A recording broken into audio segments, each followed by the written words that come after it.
So, fun fact about me is I'm a 90s baby. I'm talking Toonami watching, Saturday morning cartoons on the WB, pastries on my feet, 90s baby. And part of being in this generation is experiencing the rise of anime in America. And what came out of that rise is this huge debate on who is the big three in anime. Now, for those of you who don't know, the big three refers to the most impactful shonen at a particular time. This is more or less subjective because I never see people use actual figures to justify their choice, except for those sickos who keep on suggesting Bleach, because numbers is the only thing they have going for them. But you know what used to really get me is that whenever I used to propose Sailor Moon as one of the big three, it was automatically dismissed. Now,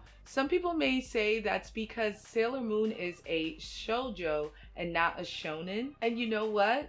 That's just sexist. Because there's no true reason as to why people don't consider Sailor Moon a shonen. Now, let's look at the facts. Shonen literally translates to a few years. Now, some people associate that with young boys, but there's no gender actually assigned to it. But because of this translation, most shonens involve protagonists that are under the age of 16. This is because shonen is supposed to target young boys, hence the need for huge titties, violence, and nobody's rising to power. Anyway, there are three crucial things you need to be considered a shonen. One is a young protagonist, 2 is fight scenes, and 3 is adventure. And guess what? Sailor Moon has all of that. Young protagonist? Check.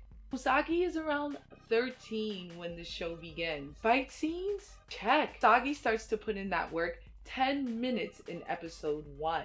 Now, some people may argue that Sailor Moon technically doesn't fight because she doesn't know karate, and instead she just spends the majority of the episode transforming. But if we're using that logic, then we can't consider any of the stuff that Goku does past his fight with Frieza a fight scene. Because let's face it, once Goku goes Super Saiyan, all we see is lines in the air and huge spirit bombs. But y'all rather watch Goku spend 20 minutes screaming and turning into Owen Wilson, but Usagi can't take 2 minutes to put on the drip with her homegirls. Okay. And finally, there's adventure. The girl fights cosmic entities while dating, raising her sister child, navigating high school, and doing hood rat things with her homegirls.